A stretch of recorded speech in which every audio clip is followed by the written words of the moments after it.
Project and Task Creation, Self-Onboarding. Learn how to create projects and tasks from scratch. These functions are exclusive to users with permission to create and edit projects and tasks. Create a new project. In the Projects section, click on the plus button. Name the project and assign it to a client. Choose project type, either blank or a previously created template. All these fields are mandatory. Click Next. In Basic Information, put a start and end date for the project. You can also set frequency. Add members who will be part of the process. In the Profitability tab, you must associate the project with an income.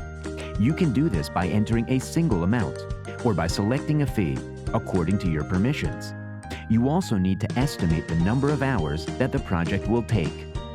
Click on Create Project. Create a new task.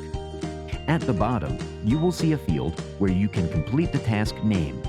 Click on the blue button on the right or press Enter to confirm the task creation.